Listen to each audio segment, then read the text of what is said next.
Hi, everyone. Welcome to another episode of Outgrow's Marketer of the Month. I'm your host, Dr. Saksham Sharda. I'm the creative director at outgrow.co. And for this month, we're going to interview Christoph Trappe, who is a content strategist at VoxPopMe, which is a company that helps users get better customer insights through video research and analysis. Thanks for joining us, Christoph. Hey, you bet. Thanks for having me. Really appreciate it. Looking forward to our conversation. So before we continue with the podcast, I have a special message from our sponsors, microinfluence.co. Is our audience overwhelmed with being an influencer? Are you running out of ideas for content? Choose from Microinfluence's 1,000 plus interactive templates to boost your influence and stand out from the pack. Easily understand your followers, automate your engagement, and categorize your audience. Check out microinfluence.co now. All right, Christoph, we're going to start with a rapid fire round just to break the ice. You get 3 passes. In case you don't want to answer the question, you can just say pass, but try to keep your answers to 1 word or 1 sentence only, okay? We'll give it a try. Okay. All right, so the first one. How long does it take you to get ready in the mornings? I just roll out of bed and go to work. There you go. Okay, most embarrassing moment of your life? One time I got an award and I was in the bathroom when they announced my name. Okay, how many hours of sleep can you survive on? Oh, I'm getting 7 to 9. No problem. Fill in the blank. An upcoming marketing trend is blank. Well, it changes all the time, but I still think live streaming is way underused by most brands.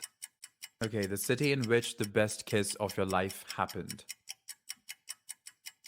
You can't rank any of these kisses. They're all fantastic. Okay, pick one. Mark Zuckerberg or Jack Dorsey? Probably Dorsey. The first movie that comes to your mind when I say the word ambition. I don't really watch movies. Ask me something about sports. All right, we're going to pass that question. When did you last cry? When I last cry, not sure I remember that. It's been a while for sure. Okay, pass that one too. The biggest mistake of your career? Biggest mistake of my career.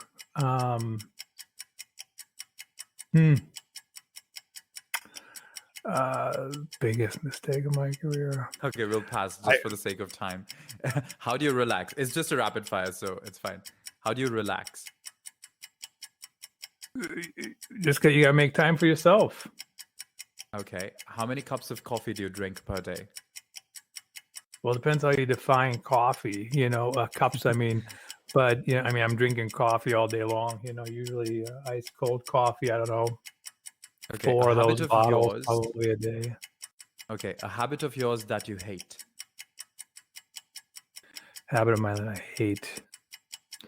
I'm not sure I hate anything. Okay, the most valuable skill you've learned in life. I think you got to go with the flow, and understand people. I think a lot of people don't get that. They're stuck in their ways. Okay, so the last rapid fire question, your favorite Netflix show? Favorite Netflix? I mean, as I mentioned earlier, I don't really watch any movies. There's the one they shot in Madrid. I don't remember what that's called. Heist, maybe. That's a good one. Money Heist, the Spanish one, yeah. Money Heist, right. There you go. That's what it is. All right, well, that's the end of the rapid fire round. We got 3 passes, so you scored 7 on 10. And now we can go on to the bigger questions, which you can answer in your time and in a lengthy way. The first one is, what's your role at VoxPopMe exactly, and how do you help the company? So VoxPopMe, I create content, better user experiences for people who are interested in understanding their customers better.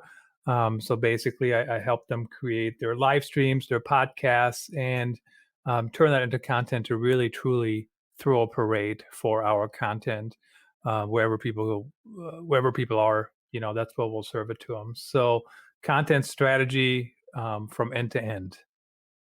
And so I guess this ties this into another major work of yours, which is authentic storytelling. What is it all about? How did you attract more than 1.7 million readers to it?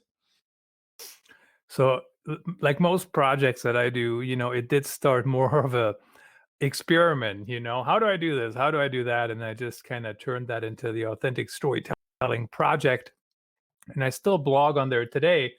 And really, I just share tips and tricks, anything I'm working on, and other people can learn from it as well. So, for example, I'm messing around with podcast episode art, and so I blog about it. Should you do it this way or should you do it that way? And I just share all these strategies on there that I'm also implementing myself and trying myself. Sometimes it changes. So, what do you think then makes marketing stories authentic in the first place? Well, I mean, first of all, it has to be a real story. If you're just sharing crap that people came up with in a boardroom that's not even happening, probably not very authentic. So you need to figure out what's unique about you, what's different about you, and how you're going to share that story in a way that actually is truthful and authentic and helpful to people. And the other thing is, not everything is always positive. So I'll give you an example. At Vox Pop Me, we did an article on why you shouldn't do customer feedback, and is that the biggest cornerstone content I have? No, it's not. But 10 years ago, 15 years ago, and there's still companies today that behave this way, they would never create content around that topic. We thought it was important to discuss when you shouldn't do it, and really cover all the different areas. And that's, all those things fall into, push into making it more authentic, I think, long term. And how do you craft your own story? Because you also have a huge Twitter presence, right? So, how essential has Twitter been for your business growth? And how do you go about crafting your own story?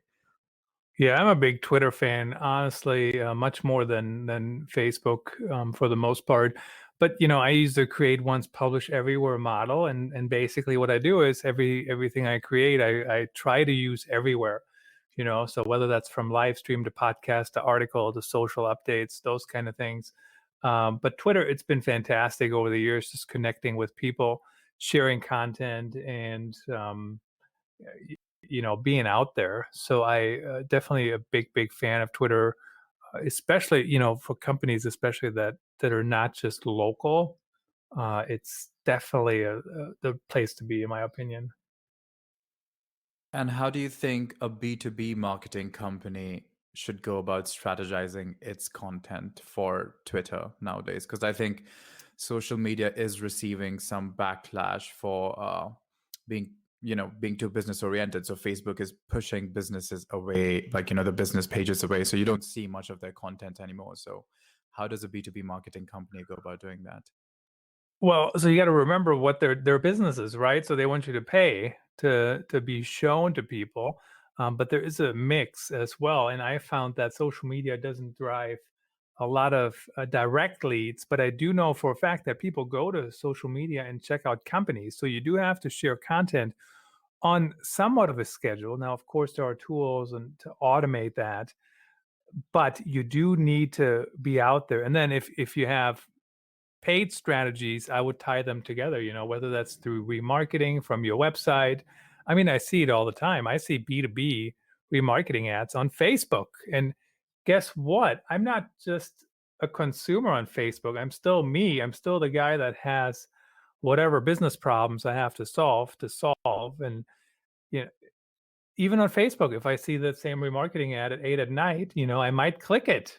I might go back, and I think that's you have to have that integrated strategy, not just one or the other, honestly. So, what is one of your favorite examples of a B2B company that is getting content marketing right now?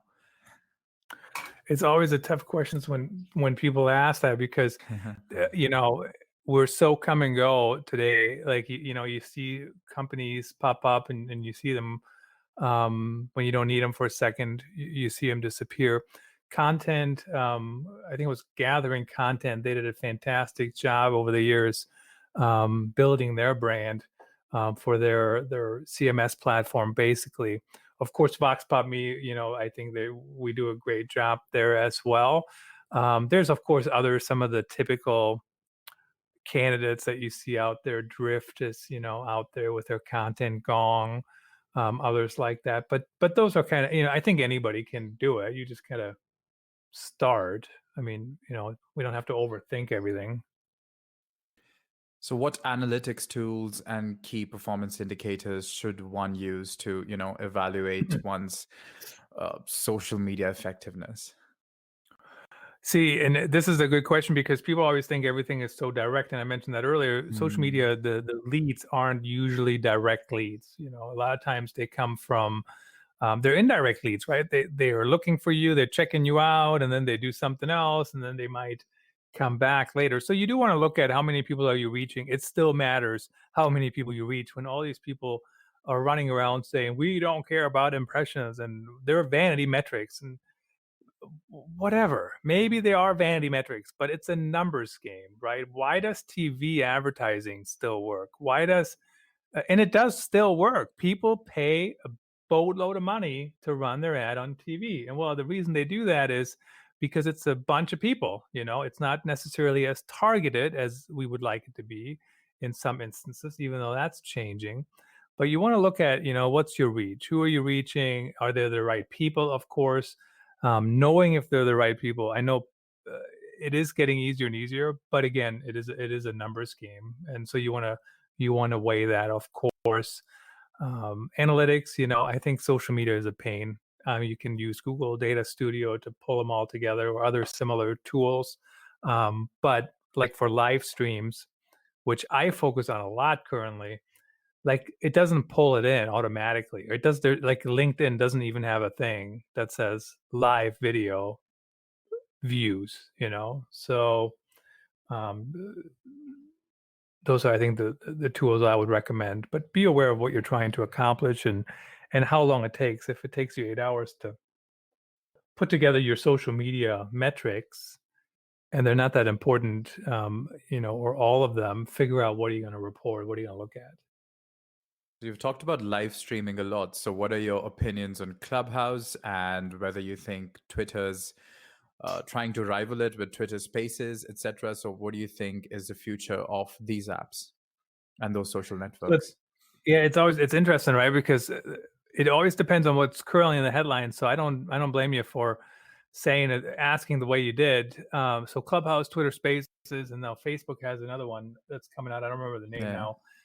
I just signed up for it, but um, I'm not talking about those apps for the most part. I think there is space to try them. The biggest problem I find currently is that you have to show up live, and it's only live, right? After you're Mm. live, it disappears, which really kind of breaks the create once, publish everywhere model. Doesn't mean you shouldn't do it. And there are some people who now record their Clubhouse sessions, which you're only supposed to do with permission. So they put a big thing on there saying recording. But it's a little too short-lived for me to make a big priority. What I'm usually talking about is we have all these B2B brands out there doing podcasts, and they start them. And a podcast network is basically a new network for everybody. And then they put all this effort and work into it and resources, and they have 20 downloads, which isn't horrible when you first start, but it will feel horrible to most companies. So what I have found is that when you live stream your podcast, so for example, we're recording it right here, and then you're probably going to edit it, but live streaming it gets you more people, and it gets in front of people in the networks you already have. So let's say you have a good LinkedIn following, Twitter following, YouTube following, Facebook maybe, Amazon perhaps, maybe Twitch, whatever. Why not do it live and push it out there? So before you even publish the podcast, you already have, a bunch of listens and views, and it's really a better way to get the content out there. Now, some people will argue, "Oh my goodness, well, we need to edit out every and I don't know if I've said any ums and ahs yet. We'll have to Your editor will have to tell us later, but is there real value in some of those edits? I'm not so sure. Like, I don't know if it truly affects the performance. Maybe it does, but either way, it's not about debating editing podcasts or not. It's about how do you get more of the podcast. And I do think you get more out of the podcast by live streaming the recording to the networks you've spent years building. So what do you do in your case? You just live stream it immediately on what platforms? So I have a recording today at 11:08, and I always do 8 minutes after the hour. And the reason is because I don't want the guests to show up early. So if we say, hey, we'll meet at 8:30, I don't want to say, oh, we're going live at 8:30. Please show up 20 minutes early or 10 minutes or 15, whatever. And basically what we'll do, it's really just the business storytelling podcast recorded live. And we will have a conversation. There'll be an opening music, there'll be closing music, there'll be lower thirds, et cetera, et cetera. And we're just recording it live while we're live streaming to Amazon, Facebook, YouTube, LinkedIn, and Twitter. And then the other thing is you can schedule those posts so they show up early and people see it. So you get even more exposure. What do you mean you can schedule the posts so that they show up early? So when I have a post, when I have a live stream, right, that I'm going to do, I go into whatever platform I use, which could be Switcher Studio or Restream, or I think StreamYard has it too, I'm sure. I go in there and I set up the live stream and I say, we're going live at this time. And then that post shows up on my profile whenever I set it up. Now, you can only do it a week out, right? But for a week, it's already promoting itself because it's already showing up. And then when I go live, the video will play in that same post. Oh, I see. All right. So, and this is something that will happen across all the social platforms. Because I know Instagram, for instance, like lets everyone know when you're live, but do other networks do that as well? Correct. So this is you promote it at a time. It's all in one place. And then once you go live, LinkedIn will push it to the top and then it'll tell people you're live. Now on LinkedIn, you can do this. On YouTube, you can do it. On Facebook, you can do it. On Twitter, you can. Twitter, there's no scheduling. Basically, it goes out when you actually go live. Instagram, you're not supposed to multi-stream to. You can, but you're not supposed to. So if Instagram is your main channel, I would be careful. They might have problems with it. They might suspend you. You're definitely on the wrong side of that terms and condition line. But just be aware that that's against the rules. But there is a tool, Yellow Duck, that you can tie to Restream or Switcher through an RTMP, and then basically push it to Instagram as well. I don't usually do that because Instagram is a different dimension, right, than the others. So it's really a pain to get that right. And so do you at all try to do live streams on Instagram, or are you just sticking to Facebook, LinkedIn, Twitter? What else did you mention? Amazon, YouTube, and LinkedIn. And so I really don't focus much on LinkedIn when it comes to that, just because it's just the effort. So I always think about a return on effort. So if I take my podcast and I distribute it to 16 channels, which I currently do, that's the same amount of effort as it is to distribute it to one, right? Because I just push it into anchor.fm and then it goes to all these different channels. Now, let's say there was a new channel and they would require me to upload the file to that channel, and then I had to do everything separately.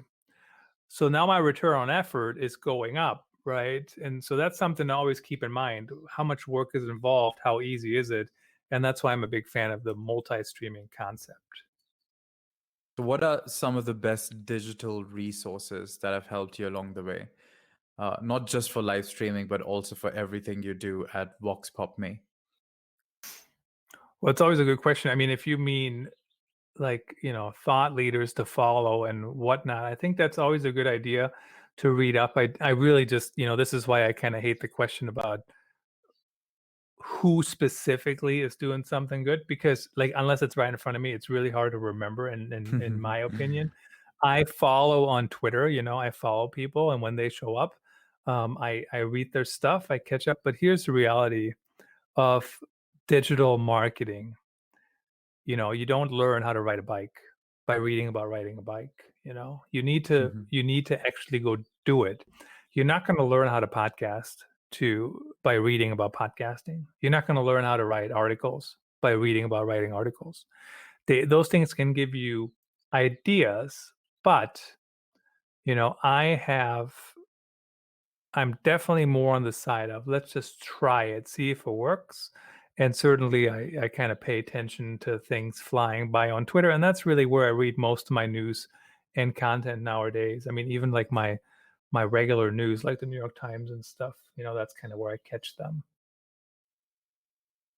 So you've segmented your Twitter feed into news sources, or have you done any kind of segmentation? Because I think you can make Twitter lists, right? Or are you just receiving Yeah. all of this information at a go?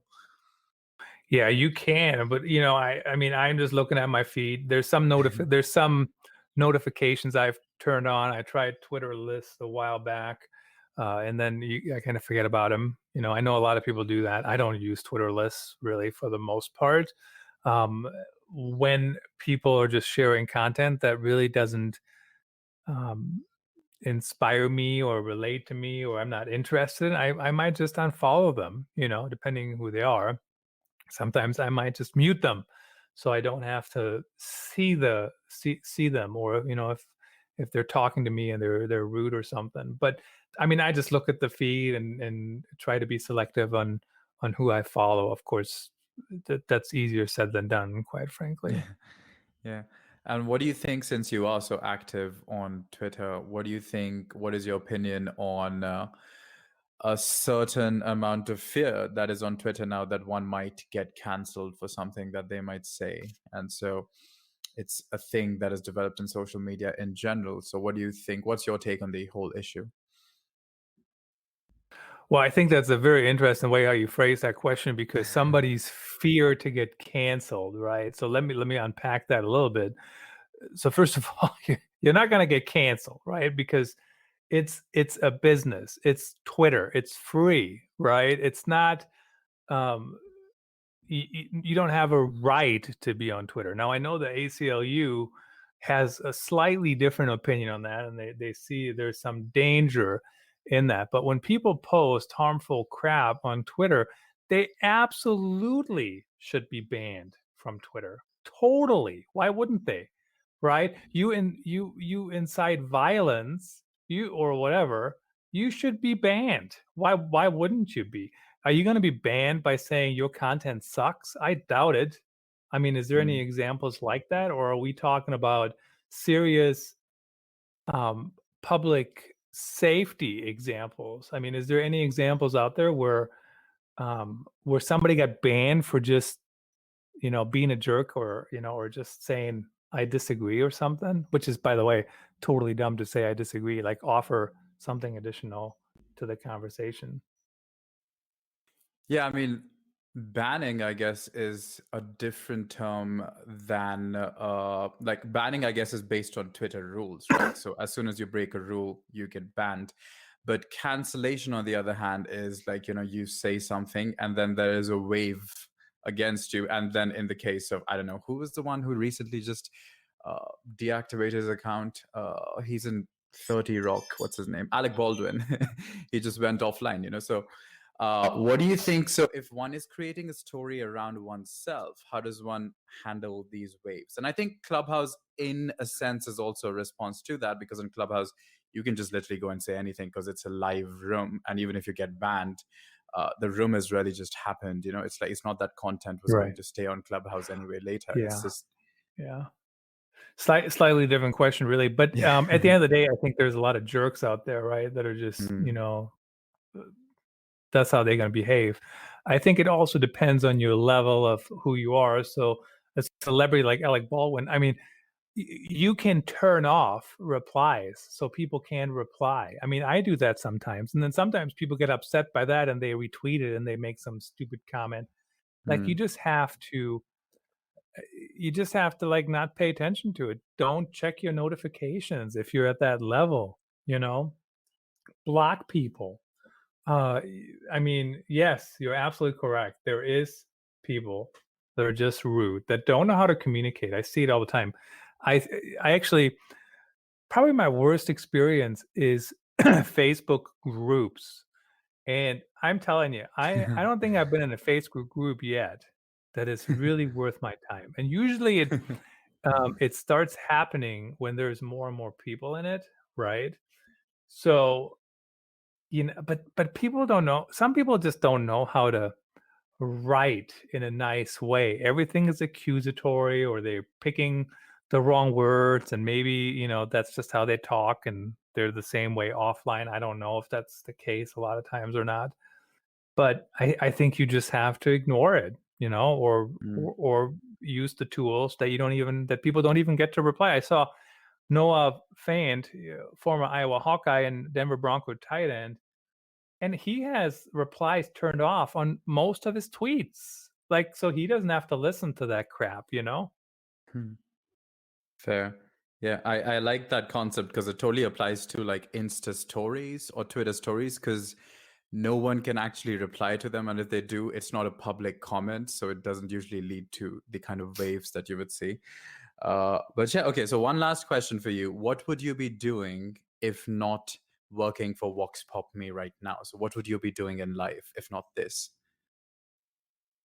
Oh, I don't know, but I went to school to be a journalist, and and basically, of course, the journalism world changed quite a bit in the last few decades.